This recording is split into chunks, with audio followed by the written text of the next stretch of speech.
할렐루야, 반갑습니다. 네, 소개받은 유승현 목사입니다.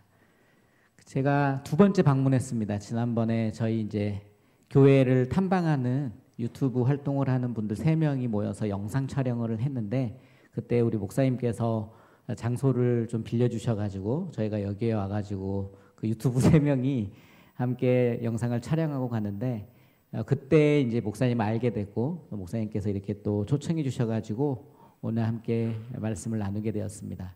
저는 이제 장로교 출신 목사입니다. 사실 제가 침례교회에 가본 적도 없고 침례교회에 대해서 잘 모르는 사람인데, 제가 39에 이제 부목사로 사역하고 있던 온누리교회, 여기 서빙고동 가깝죠. 네, 온누리교회에서 제가 사역을 하다가 사임을 하고 여행을 떠났습니다.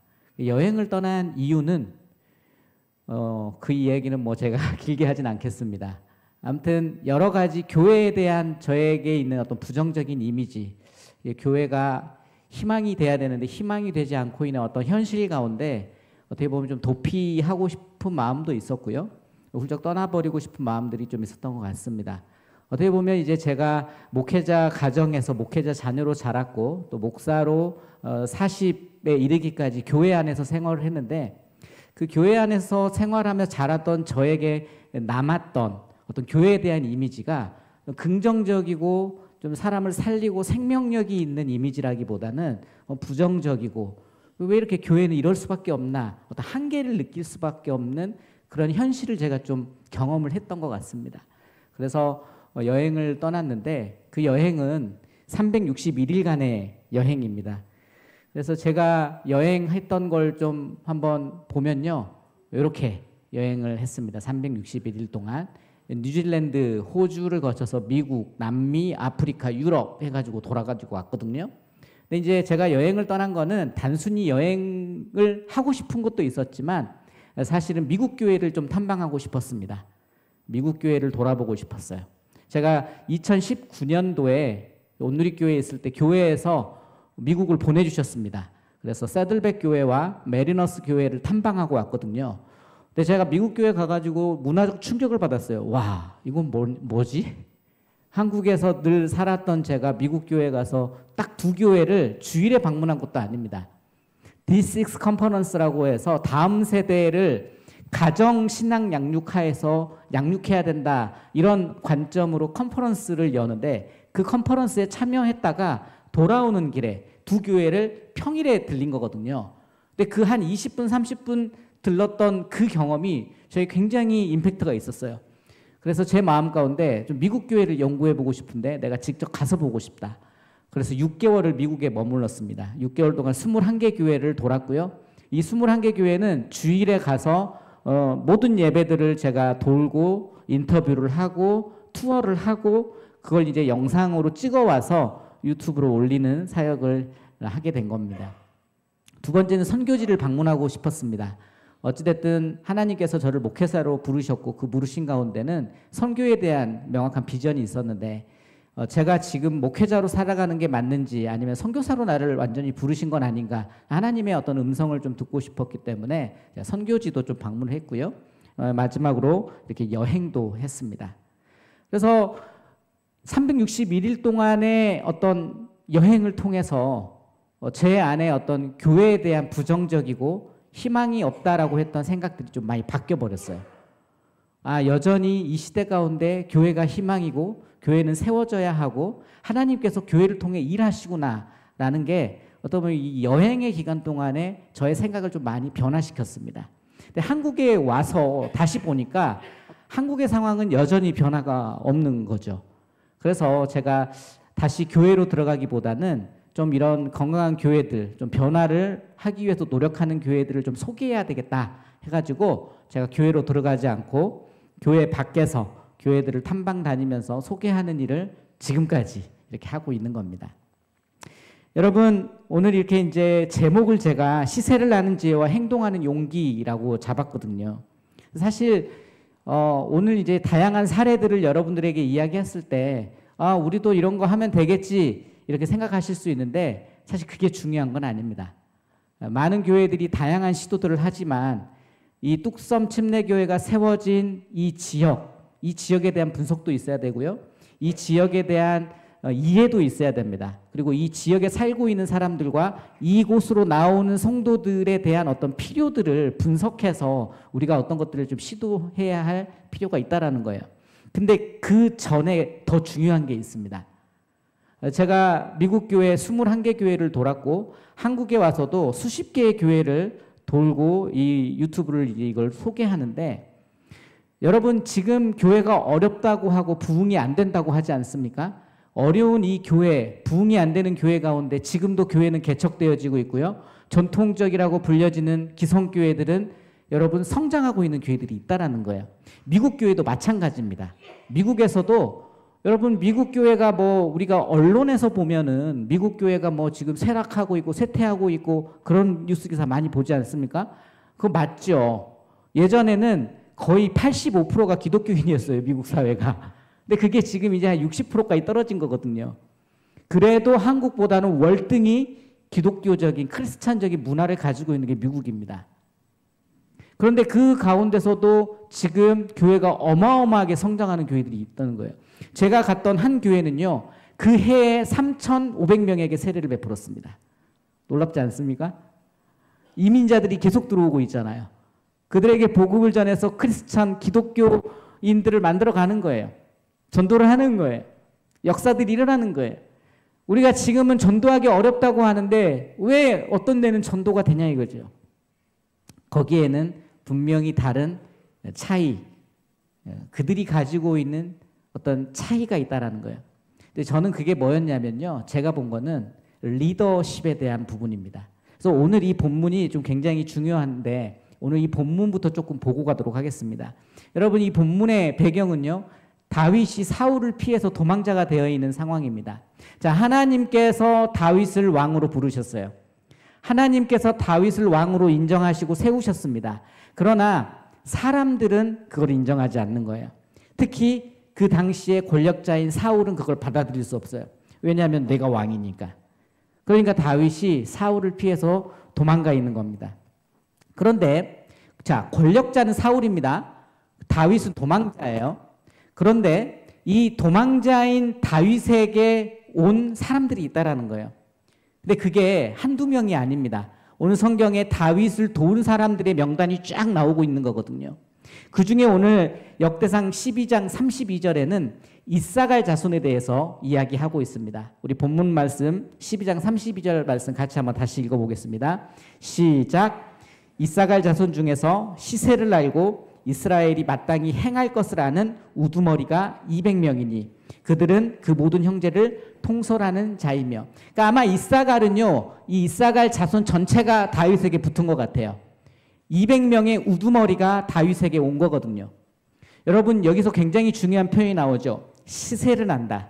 시세가 무엇입니까? 지금 돌아가는 걸 안다는 거예요. 지금 어떻게 이 사회가 돌아가고 있는 것을 알고 있는 사람, 그 사람들이 우두머리인데 그 사람들이 다윗에게 간 거예요. 사람들은 다 사울 왕이 왕이고 권력자라고 생각하는데 이들은 아는 거예요. 아니야. 앞으로는 다윗의 시대가 열릴 거야. 여러분 이 시선, 이 시야를 가지고 있는 게 굉장히 중요하다는 거죠.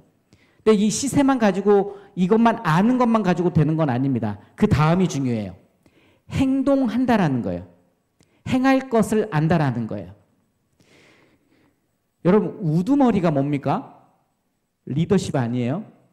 우두머리는 리더들을 의미하는 겁니다. 그러니까 이사갈 자손의 리더들이 시세도 알고 있고 행동할 수 있는 사람들인데 그 사람들이 다윗 왕에게 간 겁니다. 우리가 읽었던 38절 말씀 다시 한번 또 볼까요? 같이 한번 38절 읽어보겠습니다. 그 다음 절입니다. 시작. 이 모든 군사가 전열을 갖추고 다 성심으로 헤브론에 이르러 다윗을 온 이스라엘 왕으로 삼고자 하고. 여기까지만 읽겠습니다. 여러분 우두머리들은 다 왕이 되고 싶은 사람들입니다. 이게 중요해요. 우두머리들은 다 리더가 되고 싶은 사람들이에요. 근데 이 우두머리가 누구를 왕으로 삼았다고요? 다윗입니다. 저는 교회들을 돌아다니면서 지금 한국교회의 가장 큰 문제는 뭔가, 그리고 한국교회가 이 문제를 해결하기 위한 굉장히 중요한 부분이 뭔가, 이 말씀을 통해서 조금 힌트를 얻었습니다. 그건 뭐냐면, 여러분, 담임 목사님을 사랑하는 교회가 건강한 교회요, 지금 성장하는 교회입니다. 이게 굉장히 중요한 거예요. 많은 사람들이 리더가 되고 싶고 많은 사람들이 다 그 자리에 올라가고 싶어 하지만 사실은 리더가 모든 자리에 올라갈 수 있는 게 아닙니다. 그러니까 저는 장로교회 목사잖아요. 제가 곰곰이 생각을 해봤어요. 근데 장로교회 목사가 왜 내가 이렇게 행복하지 않은 젊은 목사로 살아가고 있을까를 봤을 때 이 장로교회의 정치 구조 속에서 제가 그게 이해가 되더라고요. 담임 목사님이 힘들어요. 목회하기가. 저희 장로교회 현 주소입니다. 저는 교회 밖에 있으니까 이런 말을 자유롭게 할 수 있어요. 여러분, 저희 아버지도 장로교회 목사님이십니다. 어떤 목회적 방향, 비전을 가지고 있어도 힘들어요. 왜요? 리더들이 너무 많습니다. 특히 당회라고 하는 어떤 구조, 최고 의결기관 하에서 뭔가를 변화시키고 바꿔나간다는 것 어렵습니다. 이게 장로교회의 한계라는 거예요. 제가 미국 교회 21개를 갔습니다. 미국 교회를 방문하려고 거의 수십 개 교회에 이메일을 보내고 연락을 했어요. 그곳 가운데 저를 이제 받아준 교회들을 간 거거든요. 장로교회 딱 한 군데입니다. 21개 중에. 다 침례교회 아니면 초교파예요. 미국에는 장로교회가 소수입니다. 극소수예요. 100만 명 미만입니다. 미국 인구가 2억이 넘지 않습니까? 2억 5천, 뭐 3억 5천 정도 되지 않습니까? 그런데 그 중에 100만 명이 장로교 교인이에요. 남침례교 교단이 1000만 명 정도 됩니다. 10배가 더 커요. 제가 이제 아까 목사님과 그 얘기 나눈 거죠. 저는 장로교 목사이지만 침례교회 잘 몰랐는데 미국 가니까 확실히 그 침례교회가 느껴지더라. 왜 미국이 침례교회가 강한가 제가 곰곰이 살펴보니까 그건 간단합니다. 미국은 자유를 위해서 아메리카 대륙으로 떠난 사람들 아닙니까? 그러니까 자유라고 하는 관점 하에서 나온 교단이 남침례 교단이거든요. 지금 우리 한국의 장로교회는 사실은 우리가 칼빈주의 뭐 이렇게 이야기하지만 스코틀랜드 장로교회에서 나온 겁니다. 장로교회 정치 체계, 법, 헌법 자체가 스코틀랜드 장로교회 거예요. 존 낙스의 스코틀랜드 장로교회. 여러분, 영국 사회는 귀족 사회였어요. 계급 사회라는 거예요. 그러니까 거기에서 만들어진 장로교회의 정치가 한국 교회에 오니까 딱 맞아떨어지는 겁니다. 왜요? 노비 제도가 있었고 한국은 계급 사회가 있었기 때문에 그게 맞아떨어지니까 선교사들도 그거 아는 거예요. 이게 가장 한국에는 적절하다. 그래서 한국 교회가 장로교회가 굉장히 큰 사회가 된 겁니다. 근데 지금 시대가 변해버렸어요. 저 같은 젊은 사회 사람들은요, 그거 이해를 못합니다.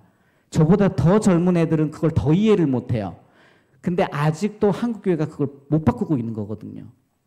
그래서 제가 그런 것들을 좀 이야기하는 걸로 유튜브 활동을 하고 있어요. 근데 이제 침례교회 목사님들도 제가 좀 만나거든요.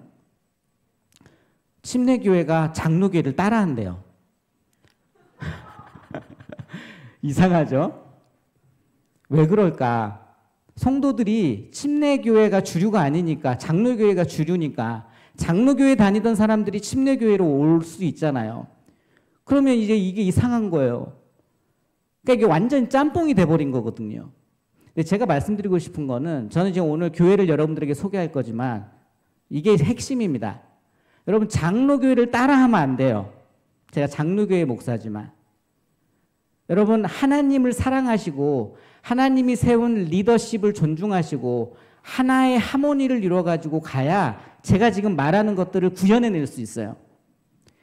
안 그러면 구현이 안 됩니다. 우두머리가 200명인데 어떻게 일치가 됩니까? 우두머리가 다 자기 생각대로만 하려고 하면 어떻게 하나님의 뜻이 구현이 돼요? 여러분들이 하나님의 종, 주의 종을 여러분들이 뽑은 거 아닙니까? 그러면 담임 목사님과 하나의 하모니를 이뤄서 가야 되는데 제가 보니까 그게 침례교단이더라고요. 그래서 미국 교회의 침례교단이 강한 거예요. 초교파들이 일어나는 이유가 바로 그겁니다. 지금 한국도 마찬가지예요. 장로교회에서 이탈한 사람들이 초교파로 굉장히 많이 가죠. 왜 그럴까? 젊은 세대들이 왜 초교파로 가겠어요? 자유를 찾아가는 겁니다. 저처럼 젊은 세대들은 어떤 장로교회에 직제 이게 관심 있는 게 아니에요. 예전에는 뭐 장로 되면 뭐가 되는 것처럼 생각을 했는데 지금 젊은이들은 그렇지 않습니다. 지금 젊은 교회들 그렇지 않아요. 그게 중요하지 않습니다. 비전을 가지고 어떻게 하나님 뜻을 이 교회가 이 지역사회에 구현해낼 것인가. 여러분 이게 초점이 돼야 된다는 거예요. 그래서 제가 길지만 요거를 좀 이야기한 겁니다. 여러분 한국교회가 굉장히 위기입니다. 우리 PPT 한번 보시면요. 저 장로교단 통합측 목사입니다. 한국교회가 왜 위기냐. 예장 통합교단 한번 볼게요. 2010년도에 300만 운동했어요. 예장 통합교단에서 300만 명 달성해야 된다. 그래서 막 대대적으로 막 했습니다. 전도 막 하고 전도 운동, 그러니까 프로그램을 돌린 거죠. 그래서 얼마 지나지 않아서 300만 명 달성했다고 이제 뉴스 기사 쫙 뜹니다. 그리고 2023년 여러분 220만 명이 됐어요. 성도수가. 무슨 말인지 이해하십니까? 2013년도에 300만 운동하자 그래서 300만 달성하고 13년 만에 80만 명이 줄어버렸습니다. 근데 이게 예장 통합만의 문제일까요? 아니라고 봅니다. 저는. 전반적이에요. 2030년도에 전망치는요. 160만 명입니다. 근데 딱 5년 남았지 않습니까? 이거는 제가 이야기하는 게 아니고 예장 통합 교단 홈페이지에 나와 있는 겁니다. 이거 지워버렸더라고요. 제가 한번 영상으로 다뤘거든요. 그러니까 앞으로 예측 그게 자료가 사라져 버렸어요. 뭐가 두려울까요? 이거 현실인데. 여러분 우리는 이걸 직면해야 된다고 저는 생각하는 거예요. 여러분 다음 세대는 더 위기입니다. 다음 세대 한번 볼까요?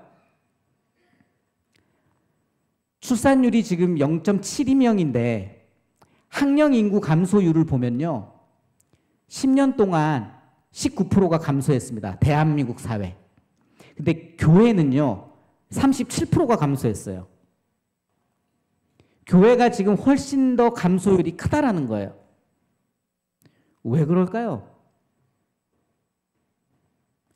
교회가 교회다움을 잃어버리고 살아가고 있지는 않은지. 그리고 우리 생각해보면 우리 어릴 때 교회는 놀이터였어요. 저는 교회 와가지고 숨바꼭질하고 오징어 땅콩 게임도 하고 고무줄 놀이도 하고 여러분 여기에서 친구도 만나고 그러니까 부모님이 교회 다니는 게 중요하지 않습니다. 교회가 놀이터였어요. 그러니까 다 교회로 오는 거예요. 그런데 지금은요. 아이들이 교회로 올 환경도 안 되고 오고 싶은 마음도 없는 거죠. 그러니까 놀이터의 기능을 잃어버린 겁니다. 지금 이게 어떻게 보면 우리가 처해 있는 시대를 보는 거죠. 이 시세를 보는 거죠. 우리가 어떤 시대를 살아가고 있는가. 그런데요, 여러분 이런 위기는요 기회가 됩니다. 사실. 그래서 위기는 기회가 됩니다. 그래서 사실 우리가 뭔가 이렇게 교회가 쇠락하고 있고 쇠퇴하고 있기 때문에 희망이 없고 비전이 없는 것처럼 느껴질 수 있는데 사실은 아닙니다. 예전에는요 더 어려웠잖아요. 기독교 우리 선교사님들 처음 들어와서 우리 복음 전파할 때는 1%, 2%, 3% 이렇게 했었어요. 그게 25%까지 올라갔던 겁니다. 근데 지금 다시 15%까지 떨어졌다고 하거든요. 이 위기는 기회입니다. 왜요? 복음 전할 대상이 지금도 많이 있으니까요. 그래서 우리가 이거를 어렵게 생각할 필요 없습니다. 다시 우리는 회복해 가면 된다라는 거예요. 그런 점에서 제가 여러분들에게 도전하고 싶은 건 환대의 공간을 교회가 회복해야 된다라는 걸 저는 이야기하고 싶은 거예요. 뭐 다양하게 많겠지만 오늘은 딱 두 가지를 여러분들에게 제가 권면드립니다. 여러분 다음 세대가 교회에 북적이고 싶습니까? 그런 걸 좀 꿈꾸십니까? 그럼 다음 세대가 머물 수 있는 공간을 만들어 주십시오. 여러분 다음 세대가 머물고 있는데 배가 고프면 안 되잖아요. 다음 세대가 먹을 수 있는 공간을 만들어 주시면 돼요. 근데 다음 세대가 교회에 와서 머물러요. 먹어요. 근데 아무것도 할 게 없어요. 그럼 안 오겠죠. 다음 세대가 와서 즐길 수 있는 걸 만들어 주시면 돼요.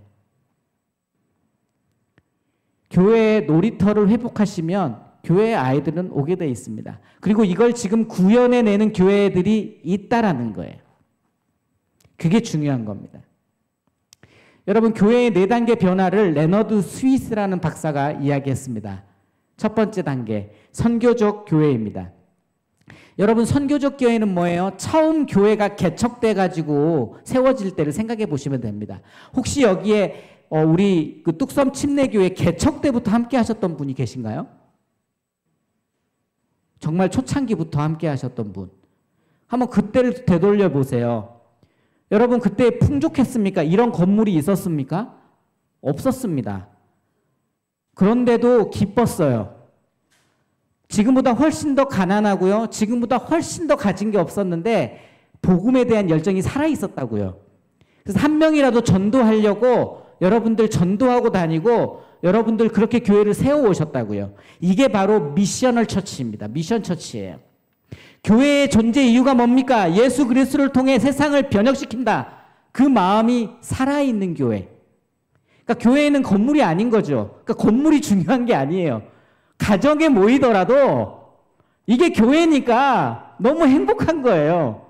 여러분들이 원래 그렇게 교회를 세워 오셨다고요. 제자 훈련, 복음 전파, 영혼 구원의 사명에 그냥 몰두되어 있었던 거예요. 근데 그런 교회가 어떻게 됩니까? 사역하는 교회가 어느 순간 되는 거예요. 교회가 성장하니까 부서가 생기는 거죠. 이 부서 생기고 저 부서 생기고. 그러니까 그 부서를 이제 돌려야 되는 거예요. 돌리는 교회가 되는 거예요. 내부. 그러니까 예전에는 이 내 주위에 있는 사람들의 영혼 구원이 목표였는데 이 이제 사역하는 교회는요, 관리가 시작되는 거예요. 그러니까 내 안에서 관리가 돼야 돼요. 그게 더 중요해지는 거예요. 행사가 중요해지기 시작하는 거예요. 여전히 그래도 성장 가능성이 있죠. 행사를 통해서 외부에도 영향을 끼치니까. 근데 이 다음 단계가 되면요, 조금 문제가 생깁니다. 유지하는 교회가 되는 거예요. 여러분, 유지하는 교회는 어떤 교회입니까? 이제 쇠락할 걸 두려워하니까 어떻게든 이거를 감당해내야 되는 거거든요. 그러니까 교회가 사명에 꽂혀가지고 사명을 위해 달려가는 것보다 우리 교회를 유지하는 거에 목표를 두게 됩니다. 그리고 이런 생각을 하는 거죠. 우리는 원래 이걸 해왔으니까 해야 돼. 왜 하는지는 아무도 모릅니다. 40년 동안 이걸 해왔으니까 해야 되는 거예요. 유연성은 다 사라져버리고 껍데기와 모양만 남아있는 교회. 여러분, 이 다음 단계가 되면 박물관으로 갑니다. 박물관 교회. 근데 한국 교회는요, 정말 죄송한데 박물관 교회 되게 어렵습니다. 여러분, 유럽이나 이런 데 가면은 교회를 지어도요, 100년 동안 지어요. 그러니까 작품이 나옵니다. 그러니까 젊은이들이 여기 300년 된 교회래, 들어가 볼까? 그게 박물관인데, 여러분, 이 지금 한국에 있는 교회들은 1년 만에 뚝딱 지어버려요. 철학도 안 담겨 있고 예수성도 안 담겨 있고 언제 재개발되면 무너질 수밖에 없는 구조입니다. 어떻게 이게 박물관이 될 수 있어요? 여러분, 미국에 가면요, 트리니티 교회가 굉장히 많습니다. 도시마다 삼위일체 교회가 있어요. 우리 보면 무슨 중앙교회, 무슨 제일교회처럼 미국도 트리니티라는 말을 많이 썼나 봐요. 근데 트리니티 교회들 대다수가 보면 박물관 교회들이 많습니다. 한 300~400년 됐거든요. 가보면 관광객들 엄청 들어옵니다. 그리고 그 관광 입장료 수입으로 교회를 유지해 가는 거예요. 근데 한국에 과연 그런 교회들이 있을 수 있을까요? 여러분, 굉장히 중요한 부분을 제가 말씀드리고 있는 겁니다. 교회가 생명력을 잃어가는 3단계의 변화라고 해서 하워드 핸드릭스는 3단계로 이야기했습니다. 첫 번째, 운동의 단계. 똑같은 거죠. 아까 선교적 교회. 열정이 있고 지금 뭐 가진 건 없고 아무것도 없는 상태지만 생명이 돋아가지고 확장할 거라고 하는 기대감이 막 충만한 거거든요. 운동의 단계, 무브먼트가 있는 거예요. 근데 그 다음은 머신이 돼요. 기계의 단계가 됩니다. 했던 걸 계속 반복해야 됩니다. 교회력이라고 하는 이름 하에서 우리가 했던 걸 계속 반복해요. 반복, 또 반복. 그럼 계속 반복하는데 왜 하는 건지 몰라요. 1단계 운동의 단계에서는요, 뭐든 가능합니다. 왜요? 본질이 중요하기 때문에 그 본질을 위해서라면 계속 변화가 가능합니다. 근데 기계의 단계에 오면 기계 쉽게 못 바꿉니다. 이 기계 어떻게 해서 내가 만들어 놓은 건데 이걸 감히. 근데 이게 지나면 기념비로 간다라는 거예요. 이름만 남는다는 거예요. 이런 상태가 사실 현재 우리가 지금 살아가고 있는 한국 교회의 모습이라고 할 수 있습니다. 여러분, 그래서 저는 우리 뚝섬 침례교회 성도님들, 우리 신앙의 선배님들께 두 가지를 꼭 붙잡으셔야 된다고 제가 말씀드리는 겁니다. 사실 전문 목사가 이런 말씀을 드리기가 사실 좀 죄송스러운 부분도 있지만, 제가 좀 이제 교회 밖에서 다양한 교회를 다니다 보니까 제 마음 가운데 굉장히 큰 위기의식이 있어요. 이 시간은 지나면 돌아오지 않잖아요. 그러니까 지금이 굉장히 중요한 시간인데 이 지금을 잘 잡아야 되는데 그게 좀 너무 안타까운 부분이 있다 보니까 그러는 거겠죠. 여러분, 선교적 교회 첫 번째 단계였죠, 아까. 레너드 스윗의 첫 번째 단계. 하워드 핸드릭스의 첫 번째 단계, 운동의 단계. 요거를 반드시 붙잡고 가셔야 됩니다. 그러니까 2단계에 가더라도 3단계에 가더라도 1단계를 가지고 가야 된다는 거예요. 그래야 교회가 역동성을 발휘하고 어떤 본질을 위해서 이 시대의 필요를 채우는 교회로 세워지기 위해서 변화의 여지가 생길 수 있다는 거죠. 그래서 우리 뚝섬 침례교회가 요걸 좀 붙잡고 갔으면 좋겠습니다. 여러분, 그러면 이제 제가 본격적으로 사례를 좀 몇 가지 말씀을 드릴 건데요. 이 사례들은 뚝섬 침례교회가 이걸 해야 된다라는 건 아닙니다. 그러니까 많은 분들이 어디 교회에서 이런 거 하고 있대, 이런 걸 가지고 와가지고 우리도 이걸 합시다라고 가버리면요, 잘못된 확률이 굉장히 큽니다. 그래서 여러분들이 정말 이 지역사회, 이 뚝섬 침례교회가 속해 있는 바운더리 안에서 이 다음 세대들을 어떻게 세울 것인지, 아니면 이 젊은 세대들을 어떻게 세울 것인지, 아니면 이 노년 세대들을 어떻게 또 보살피고 그들의 필요를 채울 것인지를 고민하셔야 되는데, 담임 목사님과 여러분들이 그거를 어떻게 보면 과제로 가져가는 것이죠. 그래서 결코 이걸 따라할 생각을 하는 건 하시면 안 됩니다. 대신 이렇게 하는 것들이 있구나라는 걸 좀 생각하시면 좋을 것 같아요. 여러분, 플로리다에 가면 크라이스트 펠로우십 교회라는 교회가 있습니다. 네, 플로리다 가면 올랜도가 있죠. 올랜도에 가면 테마파크가 굉장히 많거든요. 테마파크의 본고장답게 여기는 다음 세대 건물을 테마파크로 만들어버렸어요. 이게 교회 학교 건물 아닙니다. 그래서 여러분, 여기 붓글씨 손 보이십니까? 이게 사도 요한의 손입니다. 편지 쓰고 있는.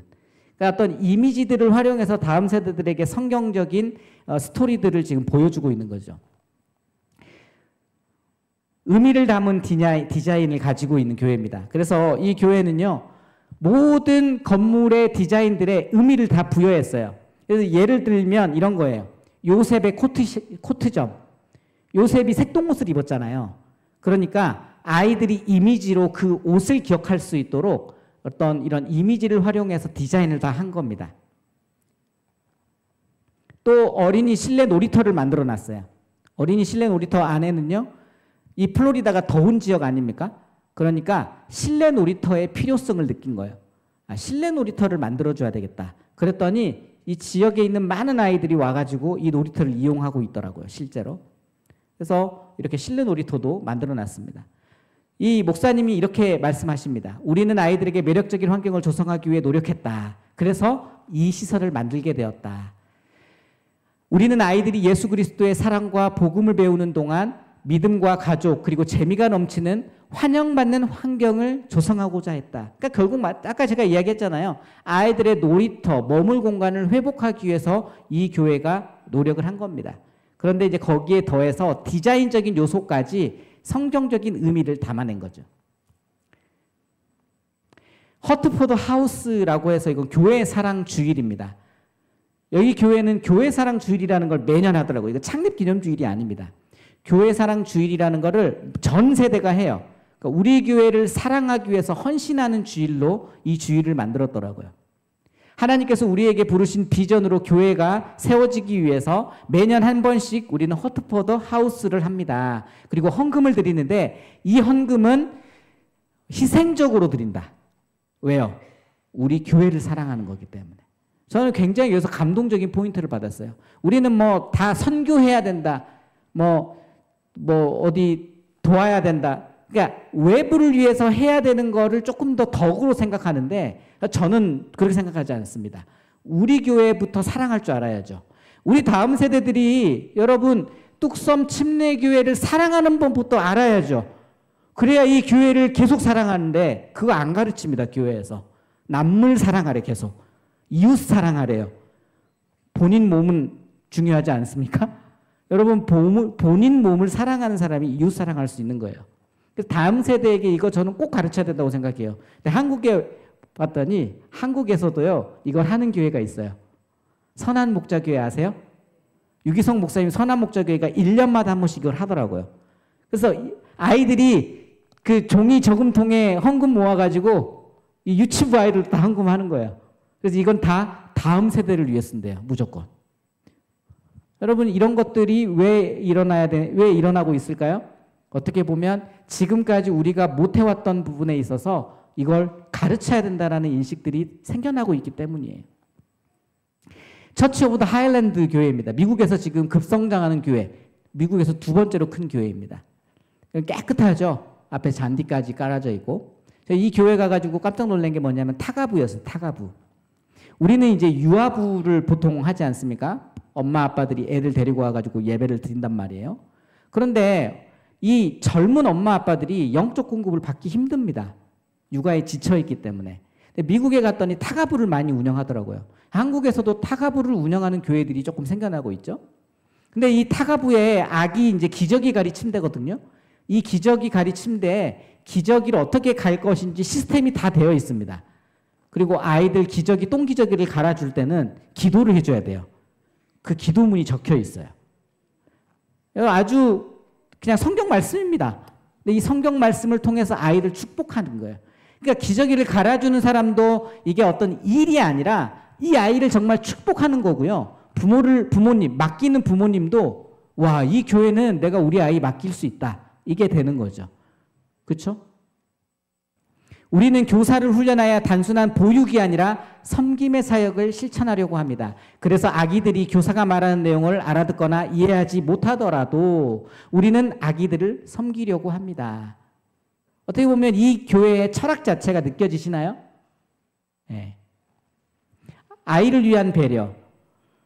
아이들이 교회 나올 때요, 억지로 끌려 나오는 애들이 있어요. 만화 보고 싶은데 우리도 어릴 때 9시에 만화 하는데 9시 예배 드리러 가야 되니까 저도 어릴 때 보면은 9시까지 딱 TV 앞에 앉아 있다가 목사 아들이니까 사택이 바로 앞이거든요. 엄마가 이제 회초리 들고 나오는 거 보면 이제 뛰어나가는 거예요. 그 기분 나쁘잖아요. 지금 아이들도 마찬가지 아니겠어요? 그러니까 아이들이 어떤 아이들은 막 너무 기분 좋아서 교회 오기도 하지만 막 울면서 오는 아이들도 있다는 거예요. 그런 아이들을 위해서 이 장난감 차를 교회가 복도에 깔아놨어요. 그래서 비눗방울 놀이 하면서 아이들의 기분을 풀어주고 교회 안으로 데리고 가더라고요. 옆에 이제 아기 침대 보시면 바퀴 달린 거 보이십니까? 이 침대에는 바퀴가 달려 있습니다. 이거는 이제 유치부실에 있던 건데 유치부 아이들이 이제 피곤해서 잠을 자면 침대에 누워주는 거예요. 그리고 그 침대에는요 바퀴가 달려 있습니다. 왜 바퀴가 달려 있냐고 물어보니까 응급 상황이 벌어지면 이걸 그대로 밀고 병원으로 가기 위해서래요. 그래서 그런 일이 있냐고 하니까 이 교회 19년 된 교회거든요. 19년 역사상 그런 일이 한 번도 없었대요. 그러니까 우리는 일 터지고 나서 그 다음에 준비하잖아요. 여기는 미리 그걸 준비했어요. 그래서 되게 감동적이더라고요. 알러지 정책. 어떤 음식에 무슨 뭐가 들어있을 때는 반드시 부모에게 공지를 해야 된다는 게 여기에 다 이렇게 적혀 있습니다. 알레르기에 대해서 민감한 아이들이 있을 수 있으니까요. 여기는 장애인 부서가 있는데 통합교육을 합니다. 우리는 이제 사랑부라는 걸 만들잖아요. 여기가 미국에서 두 번째로 큰 교회라니까요. 사랑부를 만들어서 운영해도 됩니다. 그런데 여기 사랑부 만들지 않는데요. 자신들은 통합교육을 한대요. 근데 통합교육이 어려운 이유가 뭐예요? 갑자기 발작을 일으키고 뭐 어려울 수 있거든요. 그럴 때 이 치료실에 데려가 가지고요. 아이들을 치료시키고 다시 예배당으로 데려가요. 그래서 그 우리나라의 어떤 최고급 그 어떤 심리 상담센터에 가야만 볼 수 있을 만한 시설이 이 교회에 있더라고요. 그것도 바로 예배당 옆에, 어린이 예배당 옆에. 그만큼 아이들을 위해서 배려하고 있는 거죠. 준비를 하고 있는 거죠. 페로미토 교회는 유일한 제가 갔던 장로교회였습니다. 딱 하나뿐인 장로교회. 서로 다른 예배 형식. 아이들이 성향이 달라요. 어떤 아이들은 막 이렇게 외향적인 친구들이 있고 어떤 아이들은 소심한 친구들이 있거든요. 그러니까 여기는요, 성향으로 예배를 구분해 버렸더라고요. 첫 번째 예배는요, 이거는 이제 좀 내향적인 아이들이 드리는 예배입니다. 성경 공부 중심의 예배. 여기는 아이들 예배인데 통기타 메고 와서 찬양하더라고요. 아이들 찬양 잘해요. 다들 내향적인 아이들이기 때문에. 외향적인 애들이 드리는 예배는요, 좀 다릅니다. 이렇게 예배 드립니다. 이건 이제 외향적인 아이들이 선택해서 드리는 예배. 게임도 이렇게 합니다. 여기는 뮤지컬 극장 같은 어린 예배당을 만들었어요. 원래 뮤지컬 극장 가면 무대, 그 객석보다 무대가 더 긴 거 아시죠? 왜냐하면 거기에 다양한 어떤 그 디자인이랑 이런 백그라운드 이런 배경들을 다 갖추고 있어야 되기 때문에 뒤에가 더 넓거든요. 이 교회가 그러더라고요. 네, 게임을 위해서 교회가 이걸 만들어낸 거죠. 자, 이번에는 그 베이사이드 처치라고 하는 곳입니다. 이 교회 같은 경우는 설교와 소그룹을 동시에 합니다. 왜냐하면 아이들이 소그룹을 못하고 집에를 가더라는 거예요, 보니까. 왜냐하면 어른 예배가 끝나면 부모님들이 와가지고 애들 데려오고 나가기가 바쁜 거예요. 그러니까 이 교회가 바꿔버린 거예요. 설교 시간에 소그룹을 한다, 우리는. 부모님들이 예배가 안 끝났다고 생각하면 애들 데려가지 않습니다. 예배 끝날 때까지 기다려요. 그런데 소그룹은 예배라고 생각하지 않습니다. 그래서 소그룹 시간에는 들어와가지고 애들 데려가요. 바쁘다고. 그러니까 소그룹이 제대로 이루어지지 않잖아요. 그러니까 이 교회가 이걸 바꿔버린 거예요. 그래서 설교와 소그룹을 동시에 합니다. 그런데 오히려 효과가 있대요. 왜냐하면 이게 반복 학습, 반복 숙달이 되기 때문에 오히려 더 효과가 있다, 이렇게 이야기합니다. 그래서 설교를 세 부분으로 나누는 거예요. 도입, 본론, 결론. 그리고 도입하고 소그룹하고, 본론하고 소그룹하고, 결론하고 소그룹하고. 그러니까 앉을 때부터 다르겠죠. 공과로 앉아서 함께 예배드리는 거예요, 공동체가. 우리는 해마다 아이들의 집중력이 점점 줄어들고 있다는 사실을 발견했습니다. 아이들은 보통 30분 말씀을 듣는데 그 시간을 온전히 집중하는 것이 어렵기 때문에 우리는 메시지를 3단계로 나누었습니다. 아이들은 각 메시지를 듣고 소그룹 모임을 진행하게 됩니다. 우리는 아이들이 설교를 듣고 관련하여 질문할 수 있는 환경을 만들고자 했습니다. 그러니까 이제 설교 시간에 소그룹이 이루어졌을 때의 장점을 이 교회는 잘 살린 거죠. 넘어가겠습니다. 이 교회는 청소년을 위한 카페를 만들었습니다. 어른들은 이용할 수 없습니다. 왜요? 가격이 싸거든요. 어른들이 와가지고 먹으면 이제 안 되겠죠? 그래서 학생들을 위한 청소년 카페를 작게나마 만들어놨어요. 그리고 교회 안에, 그러니까 예배당 안에 그 카페테리아처럼 의자랑 책상이 놓여 있습니다. 아이들이 거기서 공부도 하고 아이들과 담소를 나눌 수 있는 그런 환경들을 만들었더라고요. 원가에 판매합니다. 모든 가격은 원가. 넘어가겠습니다. 사우스 이스트 크리스천 처치는 청소년 예배로 굉장히 유명한 교회입니다. 여기가 청소년 예배당의 로비예요. 운동할 수 있는 곳이 있고요. 커피 마실 수 있는 곳이 있고, 보드게임이라든지 이런 그냥 앉아서 할 수 있는 곳이 있고, 심지어는 게임할 수 있는 곳도 있습니다. 플레이스테이션. 여기 2층입니다. 2층에서도 아이들이 공놀이를 하고 있고요. 여기는 이제 플레이스테이션 게임을 하는 친구들도 있어요. 그러니까 교회가 이런 것들을 지금 만들어준 거죠. 제가 이제 몇 교회밖에 안 갖고 왔는데, 새들백 교회, 우리가 잘 아는 새들백 교회는요, 로비가 완전히 당구장입니다. 여러분, 어떻게 교회에 당구장이 있을 수 있어? 이렇게 생각하는데, 포켓볼이 거기는 문화예요. 당구 치는 게 그냥 문화입니다. 그래서 당구장, 진짜 너무 깜짝 놀랐어요. 애들이 다 당구만 치고 있어요. 청소년 예배당에서. 우리는 좀 이해하기 어려운 부분이 있을 수 있지만, 아이들이 머물 수 있는 환경을 만들어주니까 아이들이 교회에 머물더라라는 거예요. 그게 굉장히 중요한 포인트입니다. 우리는 학생들이 예배 공간에 들어서자마자 친구의 집에 온 것처럼 느끼기 바랍니다. 또한 학생들이 그냥 놀러 오기 원하는 친구들을 초대할 수 있는 장소를 마련하고자 했습니다. 이를 위해 우리는 학생들을 위해 특별히 디자인한 공간을 설계하게 되었습니다. 여러분, 교사가 학생과 연결되는 거 쉽지 않습니다. 여기 중고등부 선생님 계십니까? 중고등부 선생님들 소그룹 하면 답답하실 거예요. 왜냐하면 애들이 말을 안 하거든요. 나 혼자 떠들고 끝나요. 그러니까 이 교회는 학생들과 선생님이 예배 전에 운동하고 게임하고 노니까 이미 소통이 돼버리는 거예요. 그러니까 여러분, 소그룹 공간을 이렇게 꾸며놨어요. 이렇게 지금 테이블로 소그룹 할 수 있는 곳이 30개 정도 되어 있습니다. 어마어마하게 교회가 투자를 한 거죠. 당신이 하는 일에 대해서 항상 누군가의 반대가 있을 수 있대요. 반대로 근데 우리가 만약에 이 게임을 다 없애려고 한다면 또 누군가가 반대할 거래요. 그러니까 우리는 반대하는 사람이 있지만 이 아이들이 머물 수 있는 교회 환경을 만들기 위해서 이걸 구현해냈다. 이렇게 이야기하더라고요. 그게 굉장히 중요한 겁니다. 아직 그리스도와 관계를 갖지 못한 학생들을 위한 거기 때문에. 그렇죠? 넘어가겠습니다. 이제 한국교회 사례로 갈게요. 청암교회라고 용산에 있습니다. 여러분 이제 합동교단의 이정현 목사님, 군산드림교회라고 군산시에 교회가 하나 있는데 청소년 애들이 500명 모였습니다. 이 이정현 목사님이 있을 때. 여러분 군산 인구가 18만 명 정도 되거든요. 근데 면 단위 시골에 사는 애들 빼면 한 9만 정도가 도심에 산다고 해요.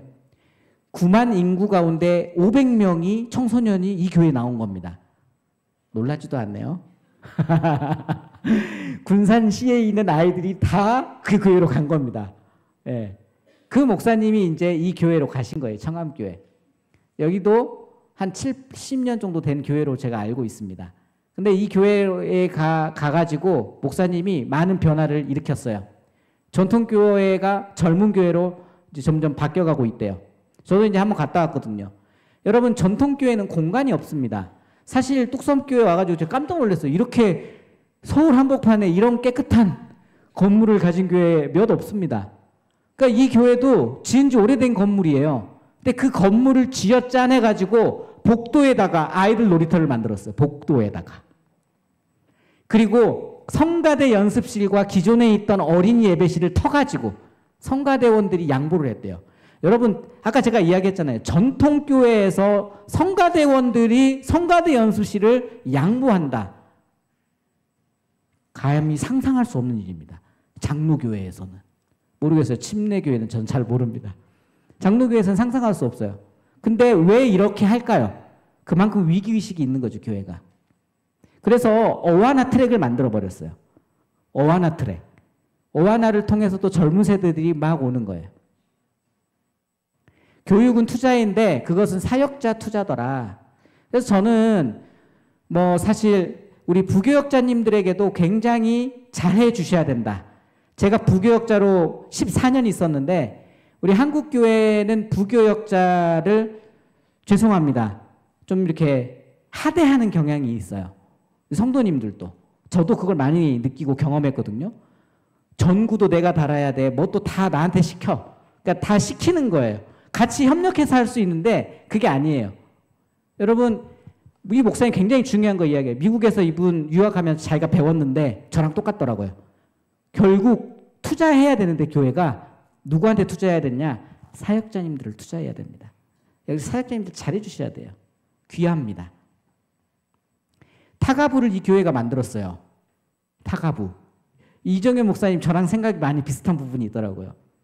그래서 권사님들 가운데 다 이제 아기 키워보시고 훨씬 더 유능하잖아요.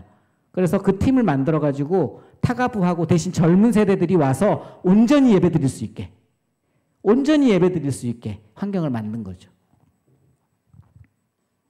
한성교회는 목동에 있습니다. 여기 이제 그 찬양으로 한성 워십으로 되게 유명한 교회 아닙니까? 이 교회가 합동교단인데요. 합동교단은 여성 목사 안수가 안 됩니다. 침례교단은 여성 목사 안수가 되나요? 네. 합동교단이 그만큼 보수적인 교회라는 걸 의미하는 거예요. 근데 이 교회가 어떤 파격적인 실험을 했냐? 여자 전도사님을 차세대 리더로 세웠어요. 그 밑에 남자 목사님들이 있어요. 여러분, 한국 사회에서 이게 가능하다고 보십니까? 전도사님 아래 목사님들이 있어요. 합동교단에서는 이거 완전 파격입니다. 뉴스감이에요. 그래서 그 교회를 엄청 공격했대요. 어떻게 여자를 리더에 세울 수 있냐 막. 여러분, 지금 시대가 어떤 시대인데. 근데 그 유지혜 전도사님이 오륜교회에서 10년 동안 사역 계셨던 분이거든요. 그분 간 뒤로 교회가 뒤집어져 버렸어요. 어린이 예배실이 롤러장으로 표현한 겁니다. 이게 롤러장이에요. 아이들이 롤러 타러 와요, 여기에. 주중에는 롤러장으로 사용됩니다. 여기에서 아이들 어와나 게임 같은 것도 가능합니다. 트랙이니까. 교회가 아이들의 놀이터를 회복한 거죠. 다음 세대를 위해 필요한 게 뭐냐? 목사님이 물어봤대요. 그 유지혜 전사님 데리고 와가지고 이제 이 교회에서 리더로 사역하는데 내가 뭐 도와줄까? 그랬더니 그 전사님이 돈이요. 이렇게 이야기했대. 그 전사님도 대단하죠. 담임 목사님 앞에 가가지고 돈 주세요. 그래서 코로나 기간에 다음 세대를 위한 방송실을 만들었어요. 여러분, 이게 억짜리입니다. 제가 본 우리나라의 대형 교회들도 이런 방송실 없습니다. 우리나라에서 최고예요. 그러니까 이 교회에서는요, 아이들을 위한 영상 콘텐츠나 이런 것들 다 만들어냅니다, 직접. 교회가 변한 거죠. 교회가 할 수 있는, 그러니까 하고 싶어? 해봐. 내가 밀어줄게. 이렇게 간 거죠. 인천 불로교회입니다. 여기는 이제 제가 잘 아는 목사님이 담임 목사님으로 가셨거든요. 한민수 목사님이라고, 매빅이라고 하는 그 어린 예배가 예전에 있었어요. 지금도 이제 하는 교회들이 있긴 하지만, 저도 이제 매빅 앤 프렌즈 이런 거 많이 했거든요. 젊은 시절에. 그때 만난 목사님입니다. 이 목사님이 교회가 되게 어려워진 교회에 부임을 하게 된 거예요. 이 불로교회. 성도가 30명 남은 교회가 됐어요. 100명이 넘게 모이던 교회가 이제 싸워가지고 30명 정도밖에 안 남은 교회에 이 목사님 부임했어요. 지금 몇 명 나오는지 아십니까? 800명이 나오고 있습니다. 8년, 9년 만에. 이분은 세대 통합 예배에 목숨 건 분이에요. 세대 통합 예배. 그래서 세대 통합 예배를 이렇게 한 달에 한 번씩 드리는데, 한 번은 어린이 예배로, 한 번은 중고등부 예배로, 한 번은 청년 예배로, 한 번은 장년 예배로. 전 세대가 모든 예배를 경험할 수 있게끔 한다는 거예요. 그리고 본인이 직접 아이워십이라는 걸 만들었어요. 어린이 사역 오래 하셨으니까. 그래서 아이들의 어떤 예배. 아까 우리 그 페라미터 교회에서 외향적인 친구들을 위해서 만들었던 그 예배 있죠. 놀이형 예배. 어떻게 보면 한국 버전인 거죠.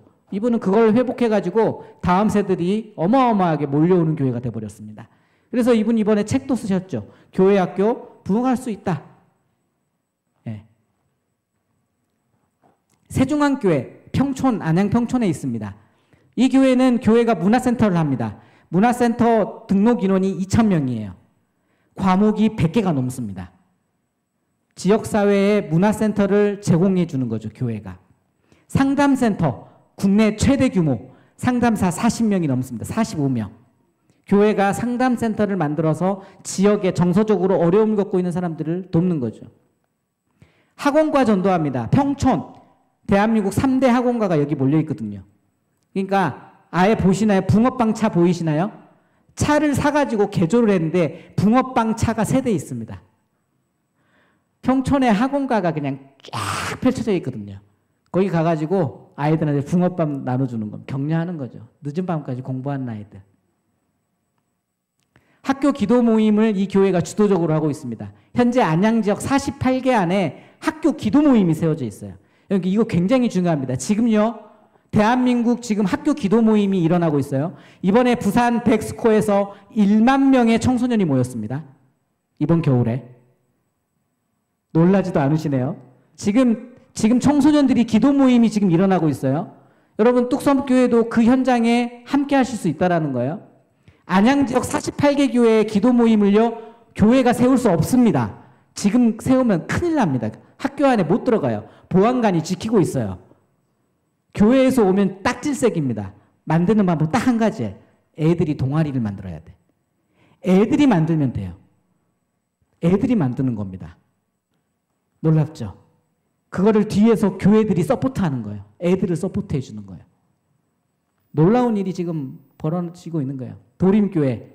도림교회는요, 스포츠 라운지를 만들었어요, 교회. 스포츠 라운지 안에 들어가면 뭐가 있는지 아십니까? 골프장이 있습니다.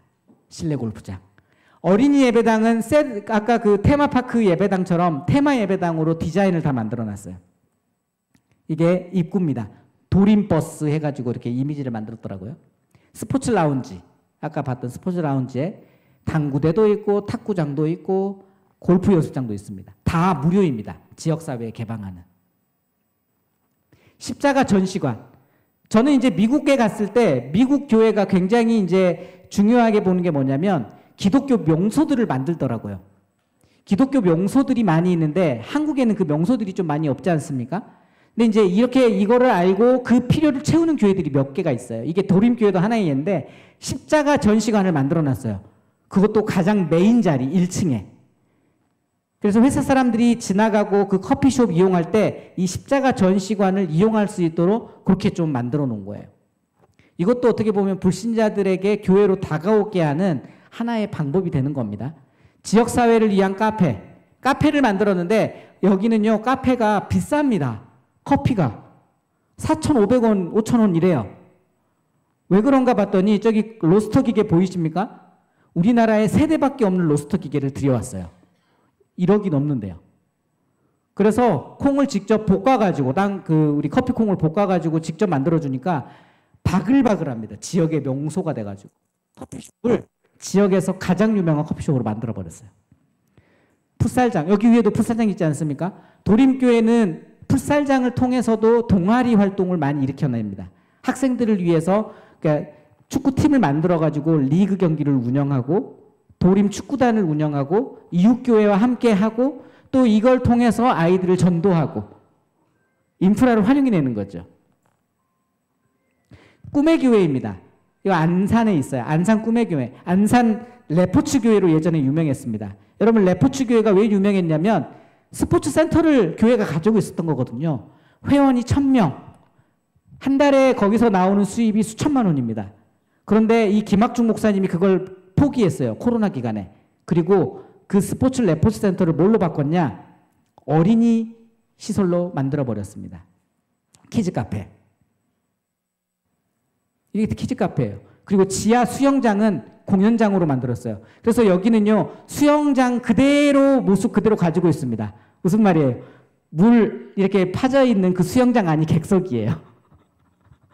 활용한 거죠. 근데 이제 이 공연장은요, 청소년 예배 시설이면서 대관도 해줍니다.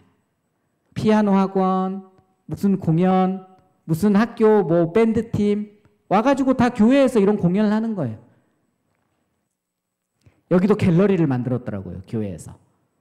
그래서 유명한 작가들이 갤러리에 작품을 전시할 수 있고 갤러리를 이용할 수 있도록 교회 공간을 내어준 겁니다. 마지막 교회입니다. 발레 파킹. 여기는요, 발레 파킹을 해줘요. 새가족들이 오면. 발레. 왜냐하면 주차가 어렵잖아요. 교회 처음 왔는데 주차 때문에 스트레스 엄청 받아가지고 다시는 교회 안 와. 그럴 수 있잖아요. 그러니까 교회에서 발레 파킹 팀을 만들어서 발레 파킹을 해줍니다. 청주 서남교회도 한번 보겠습니다. 키즈 카페. 제가 이제 최근에 올린 영상이죠. 어린이 등록 회원이 2,500명이래요. 깜짝 놀랐어요. 여러분, 이 교회 70년 된 교회입니다. 그리고 제가 장로님들, 이제 저기는 여기 장로교단, 저희 통합축 교단이니까 장로님들과도 이야기를 나눴는데 옛날에는 이런 분위기가 절대 안 나왔대요. 교회가 변하고 운동성을 가지니까 분위기가 바뀌어버렸다는 이야기를 하시더라고요. 스터디 카페도 만들었습니다. 60명이 한 번에 개인실에서 공부할 수 있습니다. 그러니까 여기는 평일에 애들이 있을까요, 없을까요? 있어요. 아이들은 키즈 카페에서, 초등학생들은 방방 뛰면서, 중고등부는 스터디 카페에서, 그리고 라면방을 만들었어요. 라면을 먹을 수 있도록. 1,000원 내면 한강라면을 먹을 수 있습니다. 한 번에 8개 끓일 수 있더라고요. 그러니까 회전율이 빠르죠. 8개를 한 번에 끓이면 하나 만들어지는데 3분 걸리거든요.